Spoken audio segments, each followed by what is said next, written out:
మీ మోకాల నొప్పులకు ఎటువంటి సర్జరీ లేకుండా ఎపియాన్ పెయిన్ క్లినిక్ అందిస్తున్న అత్యాధునిక చికిత్స. నమస్తే, welcome to Suman TV. Men and women ఇద్దరిలో కూడా ఒక ఏజ్ వచ్చిన తర్వాత ఆరోగ్య విషయం పరంగా చూసుకునేటప్పుడు ఎటువంటి డైట్ ఫాలో అయితే వాళ్ళు ఆరోగ్యంగా ఉంటారు. సో ఒక మిడిల్ ఏజ్ వచ్చిన దగ్గర నుంచి కూడా వాళ్ళకి ఎలాంటి న్యూట్రిషన్స్ రిక్వైర్మెంట్ అవసరం అవుతుంది, దానికి తగ్గట్టుగా ఎటువంటి డైట్స్ అనేది ఫాలో అవ్వాలి. ఈ విషయంపై మాట్లాడేద్దాం. మనతో పాటు ఉన్నారు డైటీషియన్ జ్యోతిర్మయ్య గారు మనతో పాటు ఉన్నారు. సో మ్యామ్ అడిగి తెలుసుకుందాం. హలో అండి. హలో మ్యామ్, ఇప్పుడు డైట్ విషయానికి వచ్చేటప్పటికి ఏజ్ పరంగా మనం చూసుకుంటూ ఉంటాం. సో ఒక ఏజ్ లోనే యంగ్ ఏజ్ లో ఉండేటప్పుడు ఒక రకమైనటువంటి డైట్, మిడిల్ ఏజ్ కి వచ్చేటప్పుడు ఒక రకం, సో ముసలైన తర్వాత ఇంకొక రకం, అలా తీసుకుంటూ ఉంటాం కదా. ఒక మిడిల్ ఏజ్ కి వచ్చిన తర్వాత మెన్ లో గానీ ఉమెన్ లో గానీ కొన్ని న్యూట్రిషన్ రిక్వైర్మెంట్స్ అవసరం అవుతాయి. వాళ్ళు చాలా లాస్ అవుతూ ఉంటుంది. సో ఆ టైంలో చాలా మంది ఏంటంటే ఇప్పుడు పిల్స్ లాంటివి తీసుకుంటూ ఉంటారు. సో ఆ రకంగా తీసుకుంటే అది రీప్లేస్ అయిపోతుందిలే అనుకుంటారు. బట్ దానికన్నా బెటర్ గా మన డైట్ విషయంలో ఎలాంటి చేంజెస్ చేసుకుంటే బాగుంటుంది? సో జనరలీ మీరు అన్నట్టు మిడిల్ ఏజ్ లో చాలా important, because this is age where ప్రతి ఒక్కటి ఉంటుంది. ఒకటి స్ట్రెస్ ఉంటుంది, హార్మోనల్ చేంజెస్ ఉంటాయి, ఇంకా ఫ్యామిలీ స్ట్రెస్ ఉంటుంది, చాలా స్ట్రెస్సెస్ అన్ని ఉంటాయి అనమాట. అదే విధంగా వాళ్ళు చూసుకున్నట్టు అయితే వేరే థింగ్స్ అనేవి ఎక్కువైపోయే వరకు వాళ్ళ హెల్త్ పైన నెగ్లెక్ట్ చేయడం స్టార్ట్ చేస్తారు. అంటే వాళ్ళ బాడీకి కావాల్సిన ఎనఫ్ న్యూట్రియన్స్ ఇవ్వరు. అదే ఉమెన్ తీసుకున్నట్టు అయితే బేసిక్ గా డెఫిషియన్సీ ఐరన్ మనం చూస్తూ ఉంటాం. ఐరన్ గానీ వైటమిన్ B12 తగ్గిపోయినా గానీ వాళ్ళకి అనిమియా వచ్చే ఛాన్సెస్ ఉంటుంది. తొందరగా అనిమిక్ అయిపోతారు. హిమోగ్లోబిన్ కౌంట్ ఎప్పుడైతే 12 కన్నా తక్కువ ఉంటుందో వాళ్ళు అనిమిక్ వచ్చేస్తారు అనమాట. అండ్ ఇదే కాకుండా వాళ్ళకి వైటమిన్ D తగ్గిపోవడం. సో జనరలీ మనం ఉమెన్ తీసుకుంటే ఊరికే అలసట, నీరసం ఇవన్నీ వచ్చేస్తూ ఉంటాయి. సో జనరలీ వీళ్ళకి కాల్షియం డెఫిషియన్సీ ఎక్కువగా ఉంటుంది. అందులో మొదటిది vitamin D deficiency and calcium. So ఈ రెండిట్లో ఏది డెఫిషియన్సీ ఉన్నా కానీ వాళ్ళ బాడీలో అబ్సార్ప్షన్ అనేది ఉండదు అనమాట. సో ఎగ్జాంపుల్ వైటమిన్ D తక్కువ ఉంది, వాళ్ళు వైటమిన్ D తక్కువ ఉన్నా అది వాళ్ళు నెగ్లెక్ట్ చేశారు, కానీ రోజు కాల్షియం టాబ్లెట్స్ తీసుకుంటున్నారు. అప్పుడు ఏమవుతుందంటే కాల్షియం అనేది ఉంది బాడీలో, ఎవ్రీడే రెగ్యులర్ గా వెళ్తుంది, కానీ ఈ కాల్షియం బోన్స్ లోకి అబ్జర్వ్ అవ్వాలంటే వైటమిన్ D కావాలి. ఇంకా ఐరన్ టాబ్లెట్స్ కూడా తీసుకుంటారు, ఐరన్ టాబ్లెట్స్ కి వైటమిన్ C కావాలి, కాల్షియం కి వైటమిన్ D కావాలి. సో ఇలా కాంబినేషన్ లో తీసుకోవాలి. ఎగ్జాక్ట్లీ ఇట్లా కాంబినేషన్ కావాలన్నమాట. సో చాలా మందికి తెలియక తీసుకుంటున్నాం కదా, నా బాడీ హెల్దీగా ఉందని అనుకుంటారు, బట్ అల్టిమేట్లీ తీసుకున్న టాబ్లెట్స్ కూడా ఈ బాడీలో ఎంత వరకు అబ్జర్వ్ చేసుకుంటుంది? ఎస్, దట్స్ ఇంపార్టెంట్ క్వశ్చన్ అండి. బికాస్ ఏంటంటే మనం తీసుకునేది మొత్తం కరెక్ట్ గా అబ్జార్ప్షన్ ఉండదు అనమాట. ఐరన్ తీసుకుంటే చాలా మందికి ఐరన్ రెగ్యులర్ గా తీసుకుంటారు, మళ్ళీ వాళ్ళకి next day black stools pass చేస్తారు అనమాట, motion. Because the meaning is most of the iron అనేది బాడీలో అబ్జర్వ్ అవ్వదు. సో అబ్జార్ప్షన్ అనేది మెయిన్ పార్ట్. మీరు తీసుకుంటున్నారు అనేది ఇంపార్టెంట్ కాదు, ఎంత అబ్జార్ప్షన్ అవుతుంది అనేది ఇంపార్టెంట్. సో ఇట్ డిపెండ్స్ అనమాట. ఫుడ్ లో నుంచి, డైరెక్ట్ ఫుడ్ లో నుంచి అబ్జార్ప్షన్ ఉంటుంది, నెక్స్ట్ సప్లిమెంటేషన్, దాని తర్వాత మెడికేషన్ అవన్నీ ఉంటాయి అనమాట. సో ఈ ఫుడ్ లో న్యూట్రియన్స్ అన్ని బాడీలో అబ్జర్వ్ అవ్వాలన్నా వాళ్ళ గట్ హెల్త్ బాగుండాలి. గట్ హెల్త్ అన్హెల్దీగా ఉందనుకోండి, మీరు ఎంత హెల్దీ ఫుడ్స్, ఎంత సప్లిమెంట్స్ తీసుకున్నా గానీ అది వృధానే అవుతుంది. So that is very important. అదే కాకుండా హార్మోనల్ చేంజెస్ అవుతూ ఉంటాయి వాళ్ళకి. లైక్ ఎగ్జాంపుల్ ఈస్ట్రోజన్ హార్మోన్ తగ్గిపోతుంది, మెనోపాజ్ స్టేజ్ వచ్చిన తర్వాత ఈస్ట్రోజన్ తగ్గిపోతుంది.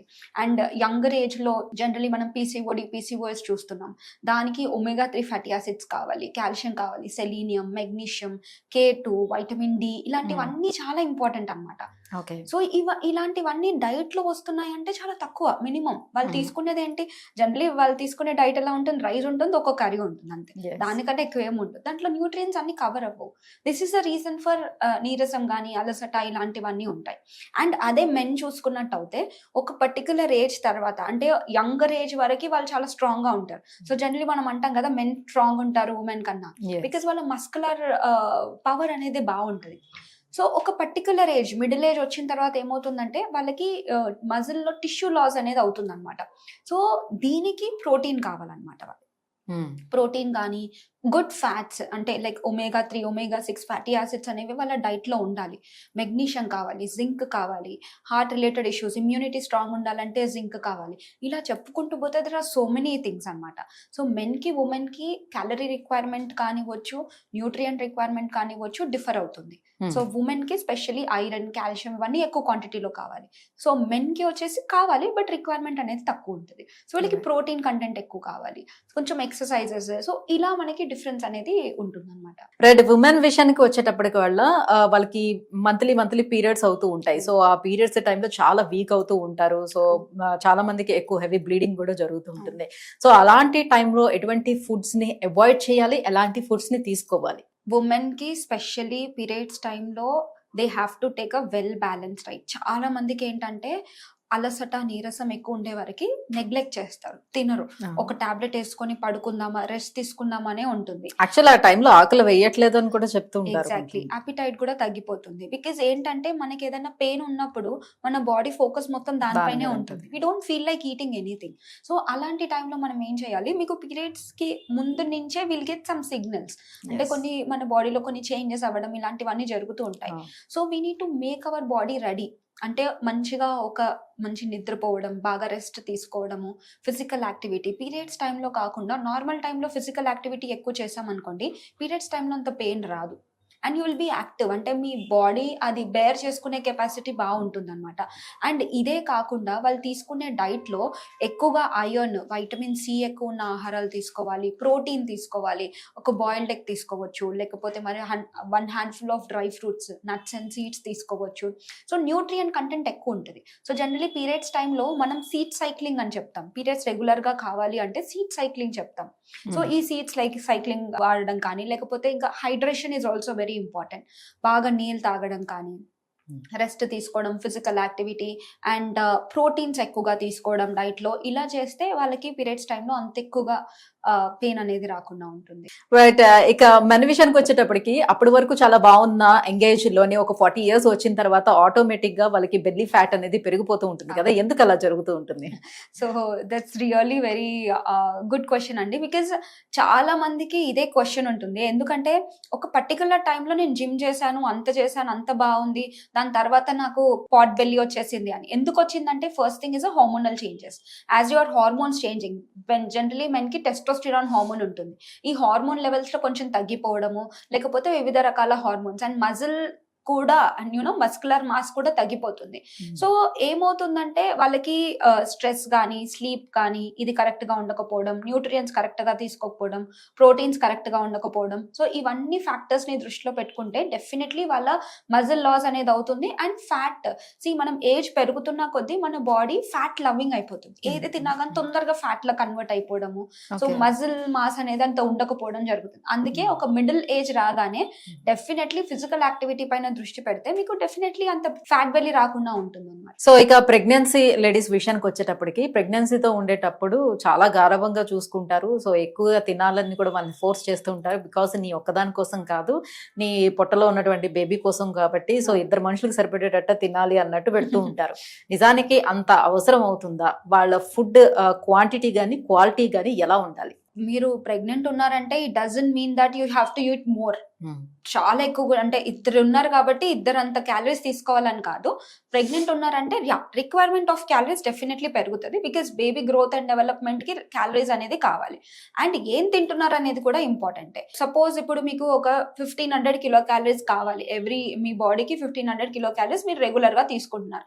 ఒకవేళ ప్రెగ్నెంట్ ఉన్నప్పుడు ఏం చేయాలంటే 300 క్యాలరీస్ ఎక్కువగా తీసుకుంటే సరిపోతుంది. 300 to 400 based on the months పెరుగుతున్న కొద్దీ మనకి ఆకలి అనేది, అపిటైట్ అనేది పెరుగుతుంది. బేబీకి కావాల్సిన న్యూట్రియంట్స్ అనేవి కూడా పెరుగుతాయి. కాబట్టి ఒక 300 to 400 kilo calories as per your weight మీ డైటీషియన్ సలహా తీసుకొని you can do it in that వే.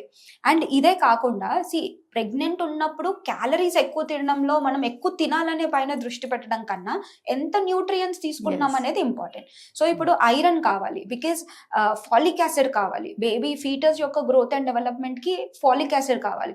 ఆ ఫాలిక్ యాసిడ్ డెఫిషియన్సీ వల్ల న్యూరల్ ట్యూబులర్ డిఫెక్ట్స్ వస్తాయి. That is one more thing. Omega 3 fatty acids కావాలి. ఇది జనరలీ వాళ్ళ డైట్ లో తీసుకోరు. సో ఒమేగా 3 బేబీ యొక్క మెమరీ పవర్ కానీ, మదర్ యొక్క హెల్త్ కానీ, మదర్ యొక్క heart health, entire body health పైన ఎక్కువగా హెల్ప్ చేస్తుంది అన్నమాట ఒమేగా 3. అది వాళ్ళ డైట్ లో ఉంటది. బేబీ యొక్క కాల్షియం, బికాస్ బోన్ డెవలప్మెంట్ కి calcium, magnesium, vitamin D, K2 ఇవన్నీ చాలా ఇంపార్టెంట్. అవన్నీ వాళ్ళ డైట్ లో ఉన్నాయా? ప్రోటీన్స్ ఎంత తీసుకుంటున్నారు? సో ఇవన్నీ ఇంపార్టెంట్. అవన్నీ అసలు డైట్ లోని దేంట్లోని మనకు దొరుకుతాయనే విషయం ఫస్ట్ తెలుసుకోవాలి. ఎస్. సో ఇప్పుడు ఒమేగా 3 తీసుకున్నారనుకోండి, వెజిటేరియన్ సోర్సెస్ లో అయితే ఫ్లాక్ సీడ్స్ లో కానీ, వాల్నట్స్ లో కానీ ఇలాంటి దాంట్లో ఉంటాయి. అండ్ నాన్ వెజిటేరియన్ సోర్సెస్ అంటే సాల్మన్, మాంచోవి ఇలాంటివి ఉంటాయి. అవి దొరకవు కాబట్టి సప్లిమెంటేషన్ తీసుకున్నా సరిపోతుంది. ఐరన్ ఎక్కువ పాలకూరలో కానీ, అండ్ అన్ని గ్రీన్ లీఫీ వెజిటేబుల్స్, బ్రోకలీలో ఇలాంటి దాంట్లో ఐరన్ ఎక్కువ ఉంటుంది. బెల్లము, లడ్లు ఇలాంటివన్నీ మనం తీసుకోవచ్చు. బెల్లంతో చేసిన లడ్లు కానీ ఇలాంటివి, సున్నుండ అంటాము, అవి కూడా తీసుకోవచ్చు. సో ఇదే కాకుండా కాల్షియం, మనకి ఫూల్ మకానా అంటారు. ఫూల్ మకానాలో ఎక్కువ కాల్షియం ఉంటుంది. అండ్ మళ్ళీ పాలకూరలో ఎక్కువ కాల్షియం ఉంటుంది. ఆబ్వియస్లీ పాలు మనకి తెలిసిందే, పాలకి సంబంధించిన పదార్థాలన్నిట్లో కూడా మనకి కాల్షియం ఎక్కువగా ఉంటుంది. సో ఇలా మనం డిఫరెన్షియేట్ చేసుకోవాలన్నమాట. ఓకే, నా డైట్లో ఈరోజు ప్రోటీన్ కంటెంట్ ఫుల్ఫిల్ అయ్యిందా, కాల్షియం తీసుకున్నానా, కాల్షియంకి సంబంధించిన ఆహారాలు, ఫాలిక్ యాసిడ్ సంబంధించిన ఆహారాలు, ఐరన్ కి సంబంధించిన ఆహారాలు నేను తీసుకున్నానా లేదా అనేది అది పెట్టుకోండి. దాని తర్వాత మీరు క్వాంటిటీ గురించి ఆలోచించండి. First how many nutrients you are giving to your body, అది మనం దృష్టిలో పెట్టుకోవాలి. సో లేడీస్ లోని మెనోపాజ్ టైంకి వచ్చేటప్పటికల్లా వాళ్ళు చాలా వీక్ అయిపోతారు. వాళ్ళ ఈస్ట్రోజన్ హార్మోన్ కూడా ఆగిపోతుంది. సో దట్ వాళ్ళ బోన్స్ అన్ని కూడా వీక్ అయిపోతాయి, చాలా చిరాగ్గా ఉంటారు. సో అలాంటి టైంలో వాళ్ళకి ఎలాంటి డైట్ హెల్ప్ అవుతుంది? సో మెనోపాజ్ కి రీచ్ అవ్వగానే ఫస్ట్ వాళ్ళకి ఇంపాక్ట్ చూపించేది మూడ్ స్వింగ్స్ అనమాట. మూడ్ స్వింగ్స్ ఎక్కువగా ఉంటాయి. బికాస్ ఈస్ట్రోజన్ తగ్గిపోవడం వల్ల వాళ్ళకి హాట్ ఫ్లషెస్, అంటే కంటిన్యూగా చెమటలు రావడము, నీరసం, అలసట, స్ట్రెస్ ఎక్కువగా ఉండడము, కోపము, ఈ హార్మోన్స్ అన్ని హార్మోనల్ చేంజెస్ వల్ల వస్తుంది. అండ్ దీంతో పాటు ఇంకొకటి చూసుకునేది bone mineral density. Bone mineral density ఎప్పుడైతే చెక్ చేసుకుంటారో వాళ్ళ టీ స్కోర్ లెవెల్స్ ఉంటాయి అనమాట. ఈ tea score levels osteopenia, osteoporosis కి వెళ్ళిపోతుంది అనమాట. సో కంటిన్యూగా డెఫినెట్లీ వాళ్ళ బోన్ పైన ఎక్కువగా ప్రాబ్లం చూపిస్తుంది. అందుకే ఒక పర్టికులర్ ఏజ్ తర్వాత మోకాల నొప్పులు కానీ, ఇంకా బాడీ పెయిన్స్ కానీ, ఇవన్నీ మనకి జనరలీ బ్యాక్ పెయిన్ రావడం ఇలాంటివన్నీ ఉంటాయి. సో కాల్షియం కంపల్సరీ తీసుకోవాలి. సో కాల్షియంకి ఇందాక నేను చెప్పినట్టు అలాంటి ఆహారాలు తీసుకోవాలి, ఒమేగా 3 తీసుకోవాలి. అండ్ దీంతో పాటు మెనోపాజ్ లో ఈస్ట్రోజన్ తగ్గిపోతుంది కాబట్టి ఫైటో ఈస్ట్రోజన్స్ అంటారు.